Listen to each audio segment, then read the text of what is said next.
This is David Bernstein, founder of the Jewish Institute for Liberal Values. The JILV supports liberalism and opposes the imposition of critical social justice ideology in the Jewish world.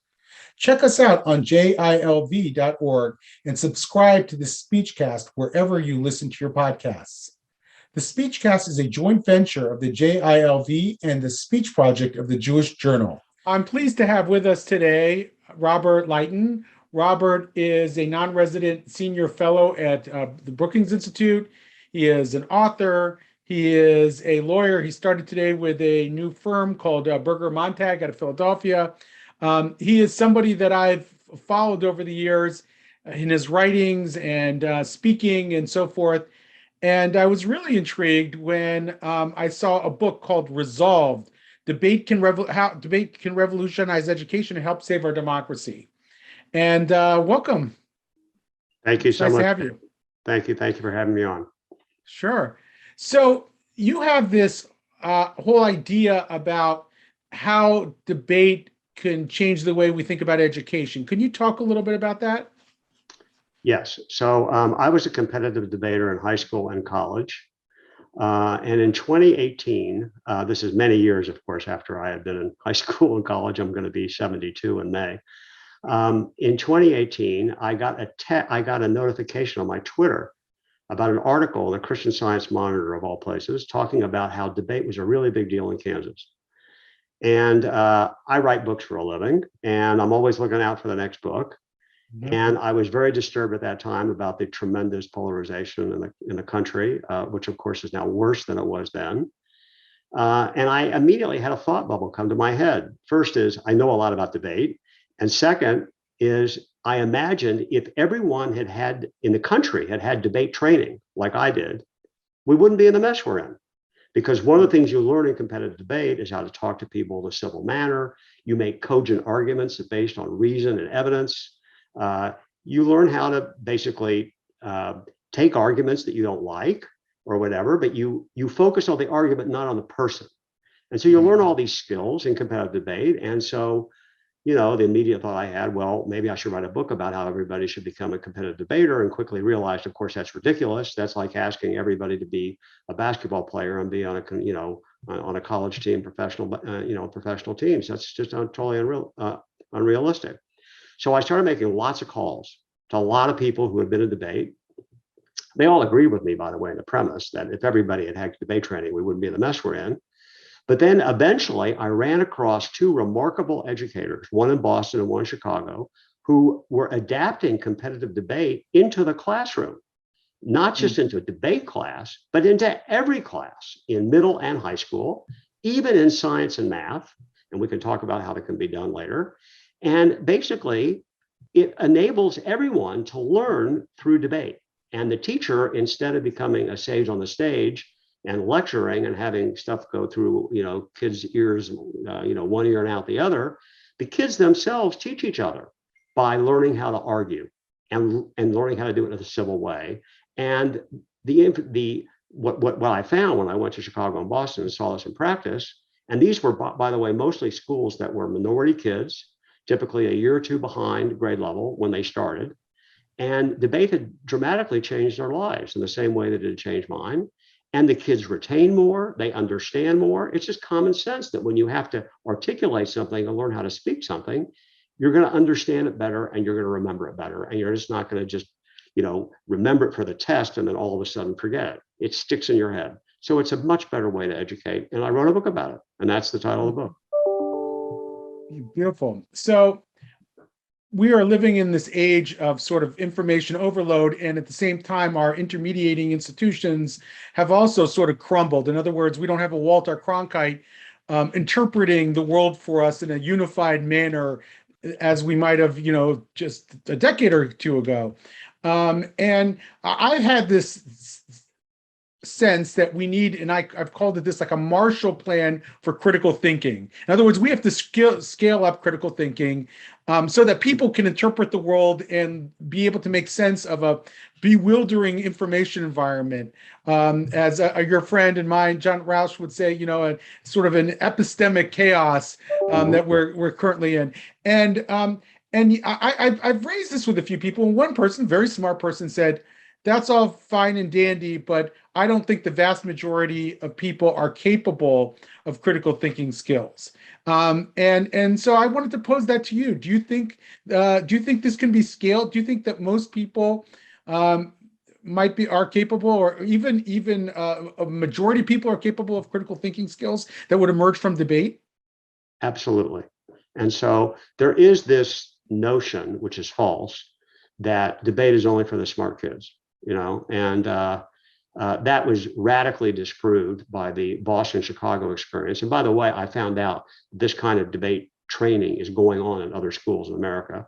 And I'm very active in facilitating that and trying to promote that, but that's a separate issue. But when I went to these classrooms, these are kids, from eighth grade to, all the way to seniors. As I said, many of them were a year or two behind grade level before. Most of them, when they began, had very little ability to speak in a public way before their classrooms. They were intimidated. And debate gradually, if it's done gradually, you just can't simply take a kid and put them in front of the room and say, start debating.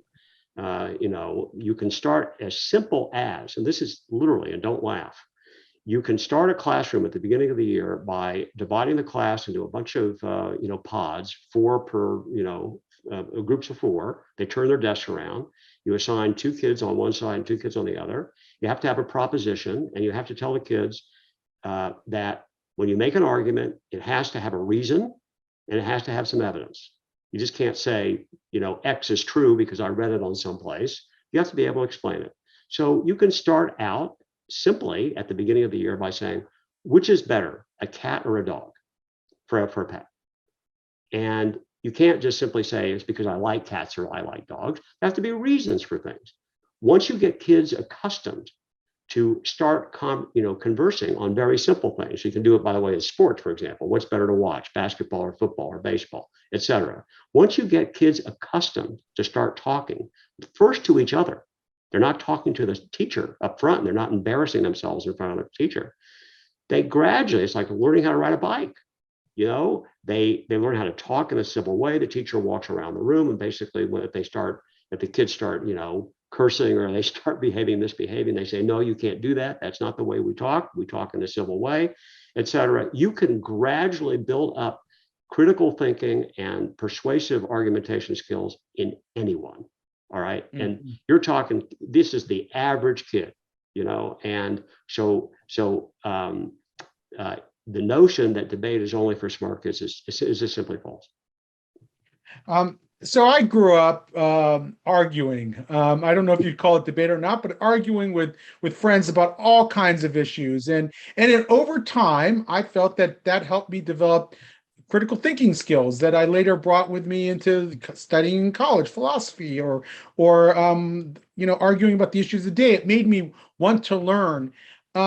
Yet I also dabbled at one point in formal debate, which was really different than the kind of arguing I did, around the living room with my friends. How are they different, and how are they the same? And are you trying to actually teach kids formal debate skills like you learn in a debate club or in debate competitions, or more the informal style of argument that one can learn and still, I would think, develop some critical thinking skills?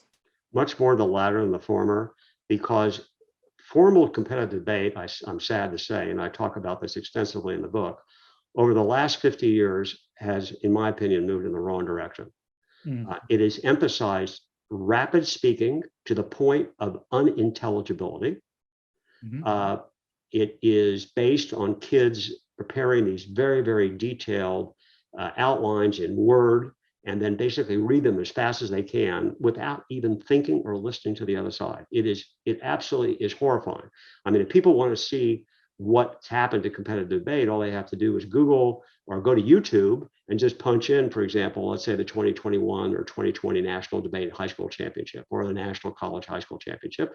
And what they see there will horrify them, all right? And that is not what I'm talking about. I'm talking about exactly what you're talking about, which is normal conversation, being able to come up with persuasive arguments backed by reason, and learn how to talk to people in a civil way. That's a skill, by the way, that's not just useful for citizenship, as I have a whole chapter in my book that talks about this. It's immensely valuable in the workplace, because one of the things that employers complain about most today about kids either coming out of high school or college is no matter how smart they are, whether they have a 4-point average or whatever, they can't give a 60-second elevator speech about what they're working on. Or if they're in a collaborative work environment, they can't interact with other people or their boss and be able to say it ought to be done this way rather than that way. They can't even articulate things. And so this is a sad state of affairs, by the way.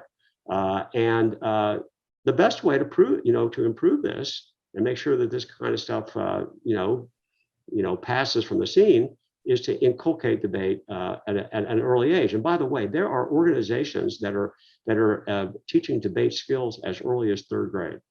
Mm. Yeah. I suspect that's probably when I was learning it on my own, just from being around a lot of other kids who probably had a similar disposition.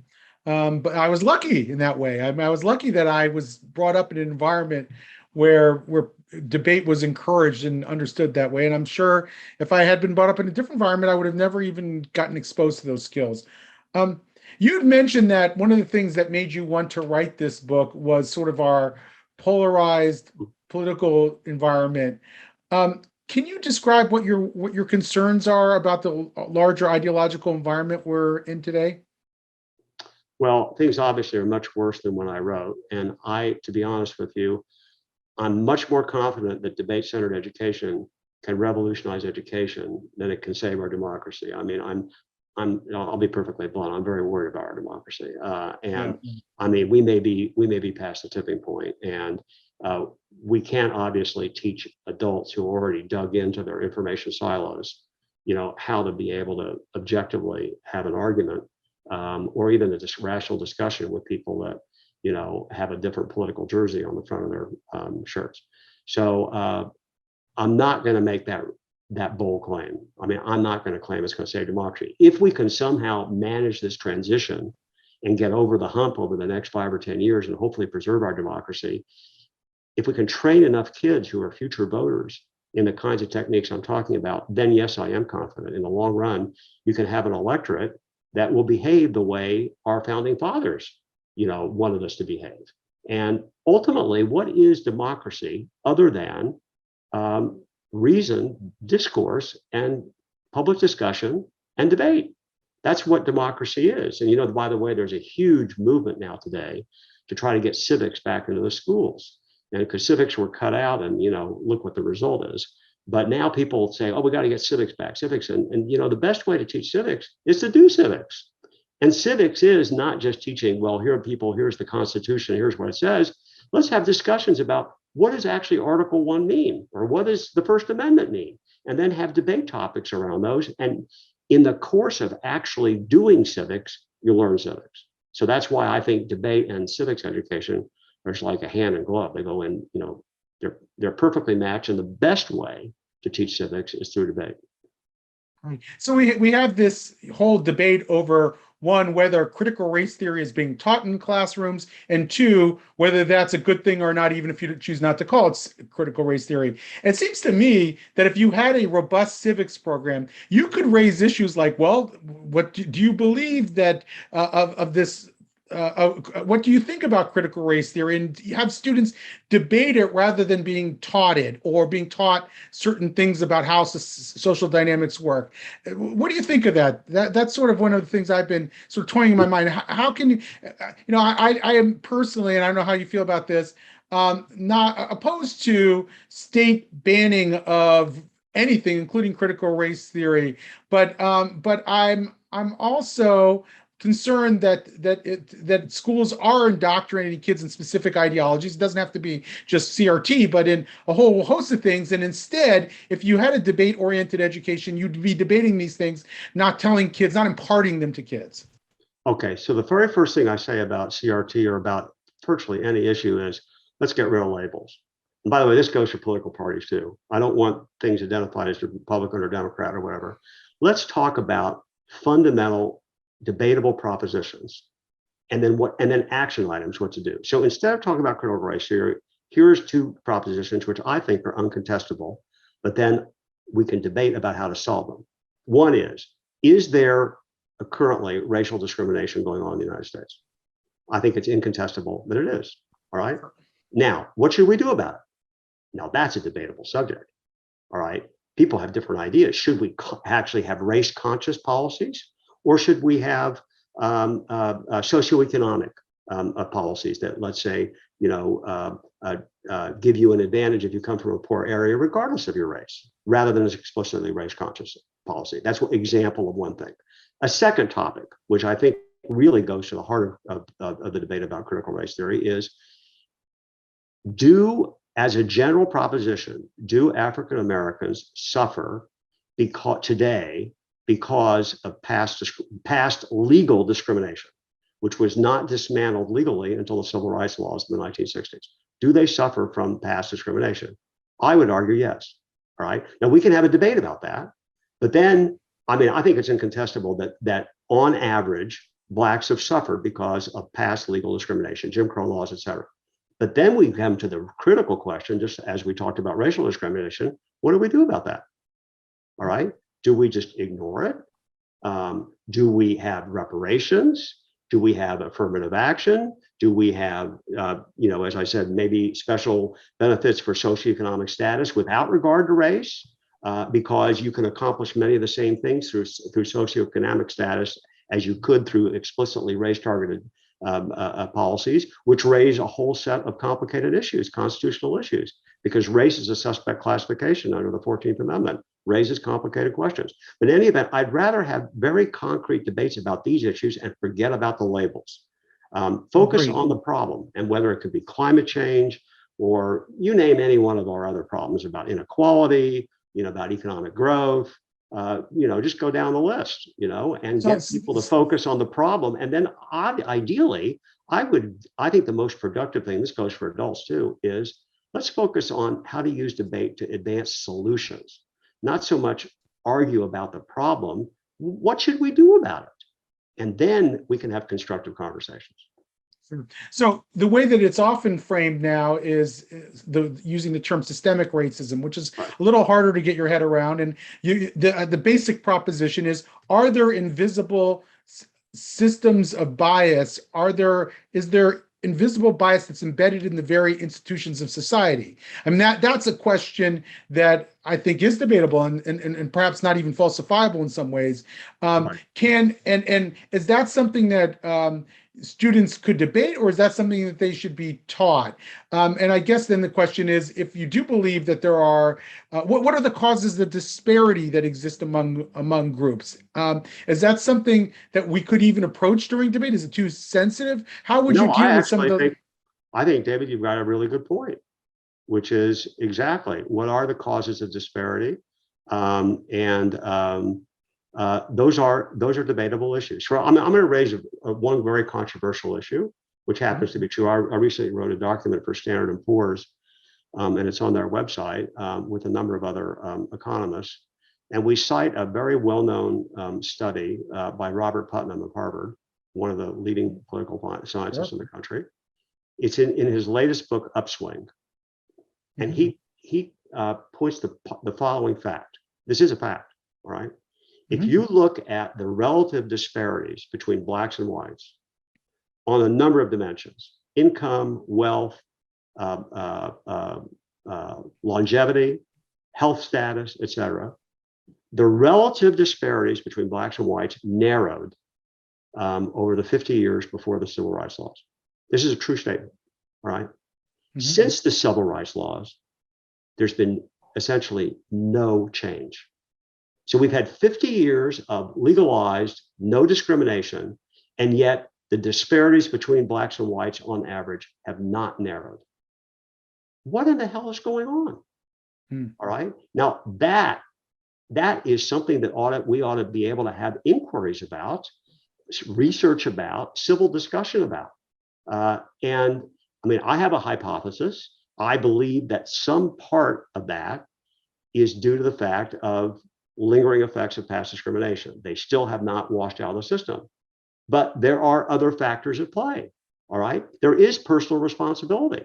That plays a role. We can argue what portion is personal responsibility, what portion is environment, what portion is law, what portion, et cetera, and then et cetera, what to do about it. But that's a very disturbing fact, And I think even though people were not very aware of it, after George Floyd got murdered and then we saw the Black Lives Matter protests or whatever, underneath, I think a lot of that were people subconsciously aware that nothing has happened in 50 years on average. Now, by the way, there have been improvements. Clearly, we've had changes in racial attitudes. There's a lot more intermarriage between whites and blacks, which is acceptable today and was against the law until Loving versus the United States in 1967 Supreme Court decision.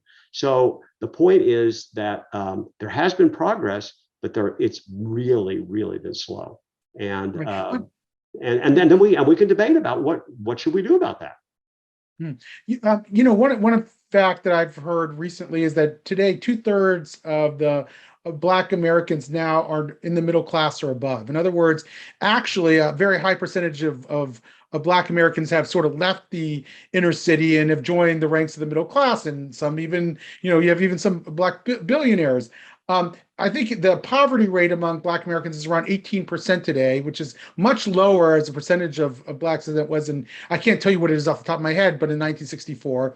And I think the poverty rate among whites or non-Black Americans might be around 12%. So there's still a disparity there. And maybe the disparity itself has not narrowed, but the number of Blacks who have that have left poverty is actually gone way up over time. And I'm wondering, I guess it's a matter of, I'm wondering what's the right narrative on that? Is the narrative to look at that and say, well, the disparities have remained wide, or is the narrative to say, well, Blacks have made tremendous progress in this country, there's more to go, and why is there more to go?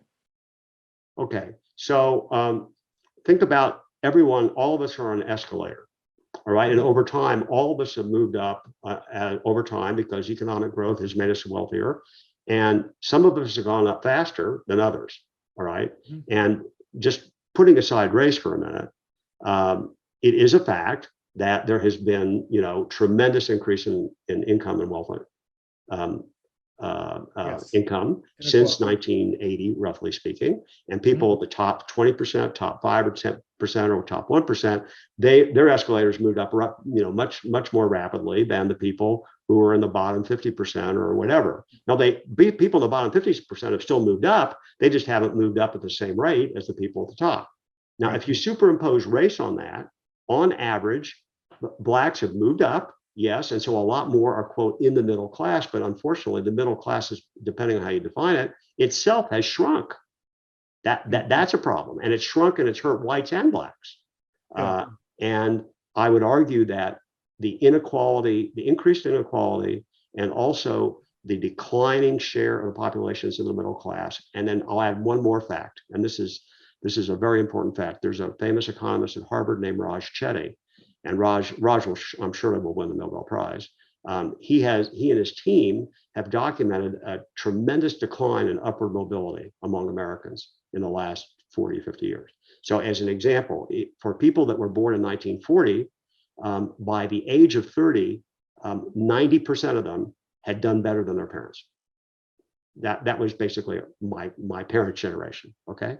Today, if you were born in 1980 or later, the chances that you were doing better than your parents are less than 50%. So there's been a dramatic decline in upward mobility. And I would argue you marry the decline in upward mobility, the shrinking middle class, rising inequality has given rise to enormous amount of rage in the country. Rage on the right, rage on the left, but rage. And so I think, and then some people say, well, America, all of its race. And I come back and I say, no, I'm an economist and I see these underlying trends. And unfortunately, we see, of course, what happened in Europe in the 1930s. I see that when you have economic circumstances that hurt lots of people, unfortunately, we see our worst instincts come out. And the people that are essentially screwed tend to find scapegoats. And we as Jews, of course, we're familiar with that. We've been blamed for things that weren't our fault. And today, the temptation, unfortunately, on both the right and the left is to blame individuals, whether it's the rich, whether it's minorities or whatever. The temptation when in fact, the underlying elements of our economy have developed in a way to drive tremendous divergence. And I think the underlying reason for that is we've had a change in technology. And technology essentially means that people who are very facile with IT, they've done far better than people who are not facile with IT. And that has opened up tremendous divergence. And that's where we are today. Yeah, I want to come back to that in a minute. But first, I want to ask you about what we're seeing on both the right and the left. It seems to me on the right, we're seeing kind of this amorphous populism, take the imagination of certain segments of the right that might not have had any real form to it in years past, but maybe under Trump started to gain some form. And on the left, I don't know what you want to call it, whether it's woke ideology, it's sort of a term that's fallen out of favor among some, or if you critical race ideology or critical social justice ideology. It seems to me that that's been given a form, and even a much more explicit form than this sort of amorphous populism on the right, which might be much more dangerous. I don't know. It's sometimes hard. I've been in debates about that as well, about whether one is more dangerous than the other, or one is maybe immediately more dangerous, one is in the long term more dangerous. And how would you describe this sort of polarization and how it gives expression on each side of the political spectrum? So the best person who's written about this is our mutual friend, Jonathan Rauch, who talks about this divide. I think right now, the much more dangerous form of this reaction, let's call it populism, is right populism and left populism. By the way, I'm not a fan of either one of them. But the problem with the right populism is they have AR-15s, right? And the people on the left generally do not, all right? Now, there is, on the left, obviously, a movement toward cancel culture, cancel this and so forth, and a rigidity of thinking that has manifested itself on university campuses and elsewhere. That is the antithesis of what America is supposed to be about. It's the antithesis of the First Amendment, et cetera. I don't like that at all either. But on the right, we have uncomfortably number of people who are either advocating or welcoming or sympathetic to the idea of having a civil war. This is frightening, all right? So I think we live currently in beyond dangerous times. I wish I was clairvoyant enough to know how this is going to play out. I don't know. All I know is we are where we are, and it's a very dangerous place to be in. Yeah. So I'm someone who's been on this, let's say, center left my entire adult life, and yet I'm spending more time fighting the ideology on the left because it's in my own backyard, and I want to be comfortable on the left or center left. I want to know that it's ultimately liberal in the classical sense over time, and I feel like I have less impact on what happens on the right. The people, maybe in the Lincoln Project or others, that have to fight that fight on the right. What is you are a scholar at Brookings. Brookings is a traditional liberal institution. How do you feel about that? Like, what is your role as a thinker, as a scholar in your own ideal? I assume your own ideological backyard. So, if I had to characterize myself, I had a mentor at Brookings, the late Alice Redlining, who was a remarkable woman. Yeah. She did wonderful things for me personally, and she was sort of my North Star. She had a phrase to describe herself, and I think this is most people at Brookings. I would describe myself as a radical moderate, all right? And that's how she described herself, and I think you probably fall in that camp. And I think there are a lot of people in my generation who are in the middle, who want a reasoned discourse of both sides. I see by the way, I see a lot of merit in libertarian arguments. I do. All right. I also see a lot of merit in many social justice arguments. I mean, we all recognize that the Constitution has, the preamble toward a more perfect union. We've never had a more perfect union. We've never had a perfect union, and we're sort of supposedly trying to work toward perfecting things and getting better. So I come from a tradition of, generally speaking, I am for moderate incremental progress. because revolutionary change is really hard to achieve, and our system of government really wasn't conducive to revolutionary change. But we live in a time now where people on both the right and left, it's all or nothing, it's a zero-sum game, and I find it hard to break through with what I would call traditional debate arguments to people who are literally locked in on both sides. And that's why I focus my book and the kind of work that I'm doing right now, which is helping organizations train high school teachers and so forth, to try to train the next generation of kids so that they will not grow up the way too many of people in this generation are already stuck. I don't know how to get them unstuck, to be honest with you. I wish I did. I don't. There are organizations out there that are trying to do that.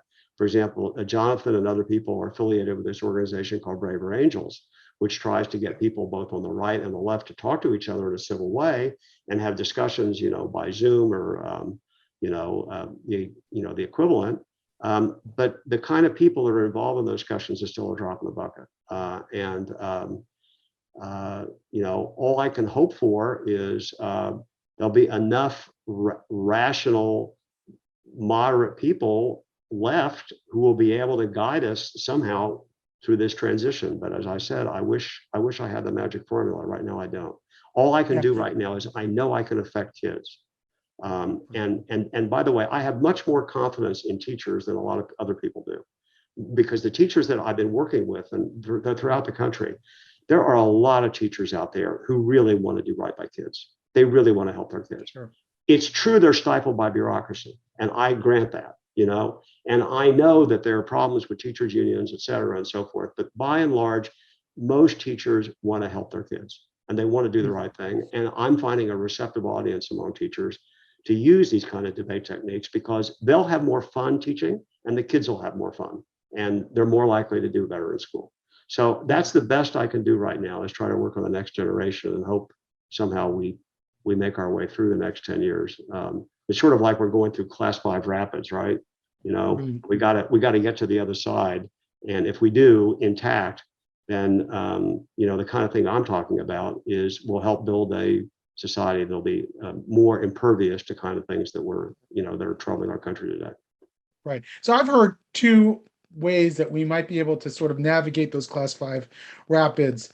One is that, as you said, technology is probably playing a very large role in driving this, and that ultimately we're going to need some kind of stabilizing force to make sure that people who are unemployable in many ways have enough resources to live, and we're going to need universal basic income or something like that to sort of stabilize this very volatile environment. Because we're not going to be able to change that fundamental economic force of certain people having the skills that the economy wants and needs, and other people no longer having them. At the good part of that is, of course, if machines can start to produce food and houses and other things, it'll be a lot cheaper for people to actually attain those things. But they still might not be able to work in to get them. And so that's one. And the other one is by, again, John Rauch, who should be here, I think, because he's everybody's speaking for him. Is this idea that sort of on an organic level, some of the media institutions like Facebook and Twitter are starting to self-police and are starting to do what eventually the mainstream media did maybe 50 years later, after it sort of established itself. It became more responsible and started to play that role. And we may be seeing that happen, and that may actually turn down the temperature of the public debate. What are your thoughts on those two possibilities? On social media governing itself, they're moving in the right direction. Although even with the 20,000 contractors that Facebook says it has, there's no way it can keep up with with all the hate and so forth that's on the platform. And the one thing that Facebook is doing that I think now there's consensus on both the right and the left, and by the way, there's almost consensus on nothing, but the right and the left do agree, I think, on the algorithms that Facebook is using, especially once it was revealed recently that something is 5 times more likely to be shared if you have an angry button than if it does just a like button. And so there's an algorithm into your news feed that basically is feeding you stuff that is being driven by very, very angry reactions. That's not good. And so I actually wrote I have a column regularly. If people want to read it, I have something called, it's just Robert Litan at .substack.com. And I wrote a recent Substack column on what to do about Facebook. And I go through all the options, and I find that basically almost every single idea that you come up with has a problem, either a legal problem or a constitutional problem or a practical problem. But the only one that I thought that had a glimmer of hope was perhaps, I underscore the word perhaps, some kind of regulation of the algorithms, because the algorithms themselves are not speech. You can't control speech under the First Amendment, so you can't do that. But if you've got algorithms that intensify hatred and that drive the country apart, you can argue that that's no different than, let's say, a cigarette or something else that's trying to kill you, because this is killing our body politic. So I'm open to the idea of having regulation over harmful algorithms. That's on social media. Mm. And then your first point, I've already forgotten. There were It's about, it was about sort of universal basic income. I don't want to focus on that so much, but about the sort of the need to stabilize people who are unemployable in a current and future economy. Yeah. So in a way, the child care tax credit, which everyone's been talking about, is going to expire in a couple of days. That is sort of like a universal income for people that have kids, and I think in an ideal world, we ought to have an extension of that. But here, I know I'm going to offend my progressive friends. I think the child care tax credit ought to be targeted. I do not think that it ought to go to upper middle class people. I think that's ridiculous. We have limited resources, and it ought to be targeted. Pick your income level, 60,000, 80,000, or whatever, and have it phase out. You want to avoid cliffs, by the way.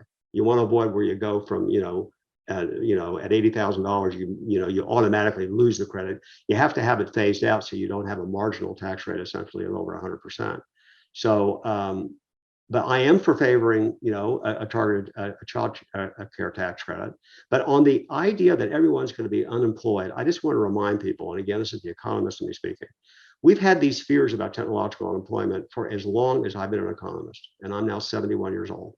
We had this massive wave of fear in the 1960s. President Johnson appointed a commission on this, et cetera. And even in the 60s, they thought nobody's going to be able to work. All right.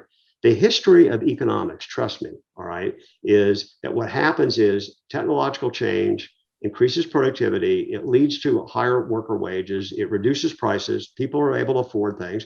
And we gradually shift to other things. So what is happening over the long run in our economy is we are shifting away from goods into services.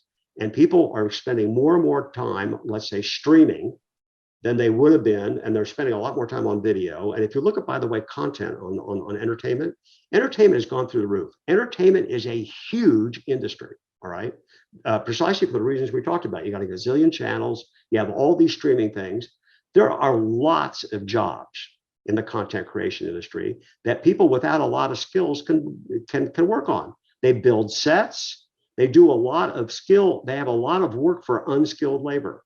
And that's just one example. Another example is in the midst of the pandemic. Wages at the lower end of the skill level have gone up tremendously because people can't find workers in McDonald's or pick your name of your favorite restaurant. Low wage workers have seen their wages increase tremendously because we've had a tremendous demand for delivery services and all other kinds of things in the wake of the pandemic that have benefited low income workers who are willing to work. All right. And that's an important point. And I think, so make a long story short, I've written about this. I think the concern about technological unemployment is way overdone. I do not think the history supports that argument. We've always found jobs for people, but we found them in different sectors. And the problem is moving from one sector to the other, and we have huge transition. And so over the course of my career, I've advocated policies that would facilitate and support people who are temporarily unemployed. And one example I've supported is an idea called wage insurance, where if you're thrown out of your job and you take a new job and you take a pay cut, the government would support some portion of the difference in your pay cut for a couple of years. It would basically ensure your downward mobility for a couple of years to give you time to be able to get trained and to do something else. And trust me, there are always new jobs if people are willing to do them. But I do see a role for government in easing that transition. But I do not think we're going to end up in this dystopia where basically nobody's working except for the people in Silicon Valley and they're the only people that have jobs. That is not the world we're headed in. We're headed into a world in which there'll be different kinds of things that are demanded: healthcare, entertainment, other kinds of services. And there are plenty of jobs there for people with only a high school education. Do you buy this idea that we should start moving people away from college education into trades and the like? Well, I think we ought to not overemphasize college for a lot of people, and that we ought to have, I've come around to the idea of having free community college, where community college trains people in real skills like how to repair air conditioners or be plumbers or whatever. You can earn a good, decent income being a repair person that makes 60 to 80 bucks an hour that comes to your house. Those are the skills that have disappeared in our society. You try to find some of these people. Yeah, it's very hard. And it's really hard. And the fact is, a lot of people who do not feel like they're comfortable going to college and want to waste 4 years having stuff go through there and out the other, they can do these trades and still have a decent middle class life.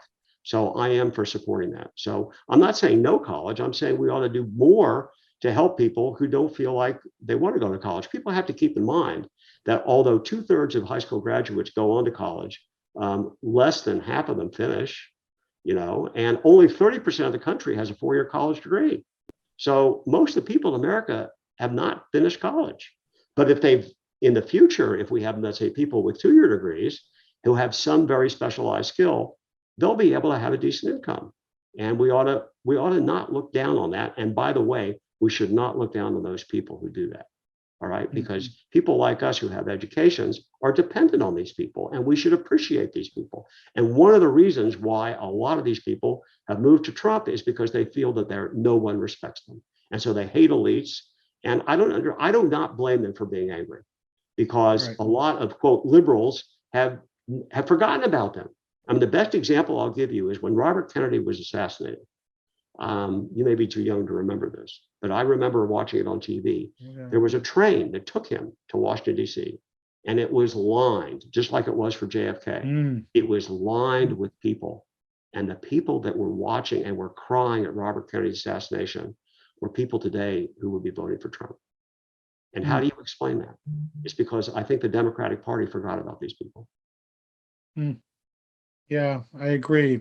It seems to me also some of these ideological trends that we've spoken about are profoundly alienating as well. That when you start to speak of privilege, for example, I don't doubt that there's such a thing as white privilege, but when you speak about it in such a broad way that implicates people who might be living in a opioid infested former manufacturing town, I don't care whether you make some kind of, you say, well, if they were black, it would even be worse. I don't think that that's going to play very well. Those are people who have really suffered from in the current environment, and I think that's just it strikes me as a very alienating discourse for them. I agree with that, and I think it will be healthy in the long run, as I said, if we move away from race-conscious kinds of attitudes towards socioeconomic status and forget about race. Because the fact of the matter is, when you move to socioeconomic status, you indirectly help a lot of black people who've been screwed. Absolutely. Right, but you don't do it in a way that basically offends whites, because whites have been screwed too, as we said. If you've grown up, and this is something else that Raj Chetty's research has shown, your fate is heavily determined by what zip code you grow up in. If you grew up in a poor zip code, I don't care what color you are, you have greatly long odds of making it into the middle class or better. You're in a much more disadvantaged situation than you are if, for somebody who's growing up in a white suburban, upper middle class zip code. So zip codes matter a lot more than race, I would argue. Yeah, it's interesting. I read a little bit about redlining recently, which was the practices of denying people access to housing and so forth. It turns out that while 97% of Black people were redlined, about about 87% of the people who were living in redline districts were not Black. In other words, there were a lot of white people, and it might not have been the entire range of districts that were in this study. It might have been in New York or so forth. But it's I thought that was very interesting. A lot of the issues, even education issues that you're talking about, might actually lift everybody up, and aren't specific to anybody's racial identity. Um, you'd mentioned anti-Semitism and how it can be exacerbated in the current ideological environment. Right-wing anti-Semitism is very familiar to us. It tends to follow a very familiar pattern. Left-wing anti-Semitism, however, can be sort of expressed in novel ways. What is your take on what might be happening on the left? Well, you're right. There's a different form of anti-Semitism on the left. It's highly correlated with objections to Israel, an equation of Israel as an quote allegedly apartheid country, oppressive country, and that has driven, I think, a lot of the left-wing anti-Semitism. And for Americans, we're in no position to judge. I mean, in my view, you have to live in Israel to be able to really know what's going on. But I think that well, I was just going to say that I think a lot of the anti-Semitism on the left is related to Israel. It's not so much anger about what Jews are allegedly doing or not doing in the United States. It's very, very much focused on Israel. And in an ideal world, there would be peace in Israel, and a lot of this would melt away. But Israel, I don't have to tell you, is almost as polarized as the United States over what to do about going forward. So all I can say is I don't like anti-Semitism, whatever color it's in, whether it's on the right or the left, whatever the jersey is. It's equally despicable. There's a line of reasoning out now that there's sort of been a new variant, if you will, of anti-Semitism on the left that still implicates Israel, but is not driven in the same way by it. And it's based on sort of this oppressor versus oppressed binary that is starting to dominate the way we think about all kinds of social issues. And once you take that binary and you apply it to Israel, but also to American Jews, if you believe in that there's a hierarchy of privilege that governs what resources we have access to and how we're treated in society, it's easy to make that sort of conceptual leap to Jewish privilege. I've seen the same logic is sometimes applied to this concept of equity. If you believe that the only reason why there's disparity in the world is because of discrimination or oppression, then it's easy to imagine why Jews and Asians and other groups that on average have succeeded economically and educationally might also be viewed as the oppressor. If someone has been oppressed by someone else's success, then that's likely to lead to anti-Semitism as well. What is your take on that new variant idea and its relationship to this ideology? Well, I think the environment in which the kind of thinking you're describing has grown up is very much a zero-sum notion that if others succeed and I don't belong to that group, that must be because they're suppressing me and they must be oppressing me. And why do people think zero-sum? Well, they think zero-sum in a world in which you have very slow economic growth. All right. I was raised in an environment, in the 1950s and 60s, where the economy was growing at 4% a year on average, smooth out the economic cycles. In the last, 20, 30 years, we've grown at about 2%. And for a good portion of the population, they haven't experienced any income gains at all. So in a world in which that is not where economic advance is growing very slowly, that facilitates the kind of oppressor-oppressed, zero-sum kind of mentality that is gripping this country. And I'm not saying that I have the magic solution for getting economic growth up, but I want people to recognize that's why we have this. It's like we're scorpions in a bottle, and the bottle is just, we're all stuck in the bottle. No wonder we're going to fight about it. But if the bottle itself were expanding, we wouldn't be doing this. And I don't think we'd have these kind of conversations back in the 1950s or 60s, because generally speaking, most people were doing better. We're doing better over time, and the change in economic circumstances, I think, has driven the kind of conversation we're talking about. So you're somebody who believes in debate-centered education. We've talked about that. To what degree has your Jewish upbringing affected your sort of mentality in that way? Is this something that has anything to do with being Jewish? Okay, so a couple of things. I'm no Talmud scholar. If I were, I would say, all Talmudic discussions are debates. And so clearly, people who are great in Talmud should be great in debate, and they should just naturally take to debate-centered education like a fish to water. All right, I can't claim that. All right, even though I grew up in a conservative synagogue, I'm not a Talmud scholar. All right, now, does my Jewishness affect my philosophy? Answer: yes. I mean, I grew up in the shadow of the Holocaust.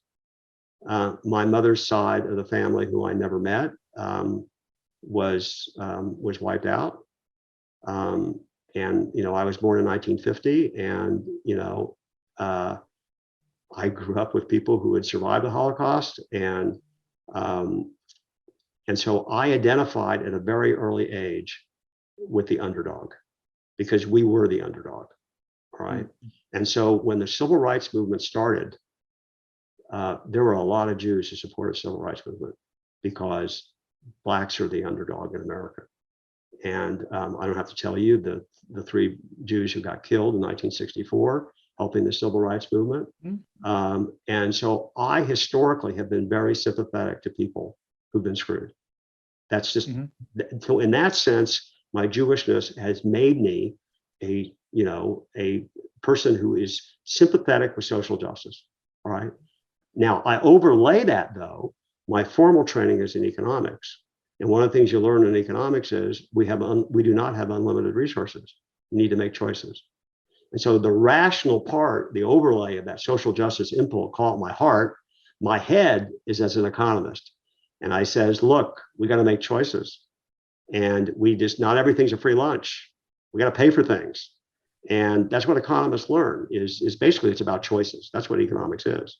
All right. And so one of my favorite economists wrote a great book that summarizes all this. His name is Alan Blinder at Princeton. And Alan's a good friend of mine. And he wrote a book, great book, called Hard Heads, Soft Hearts. That's what I am. And by the way, Alan's Jewish. And I think most Jewish economists share that view. I mean, exactly what I talk about. Now, it's an accident how I got into economics. That's a different matter. I was swept away by a college professor who changed my life. I mean, it just, he was incredible. His name was Jamshid Gandhi. He was an Indian economist at University of Pennsylvania and changed my life. But that notion of hard heads, soft hearts is I think is a good way to summarize the way we ought to behave as a society. We ought to have sympathy with the underdog, allow for equal opportunity, not necessarily for equal results, equal opportunity, and we ought to make that happen. And right now we don't, because of the zip code problem we talked about before. There's tons of people in this country who day one when they're born are behind the 8 ball, and when they run the race of life, they're 30 yards behind everybody else on the starting line. And I would like us as a society get to the point where at least most of us are at the starting line, and not people that are disadvantaged from day one.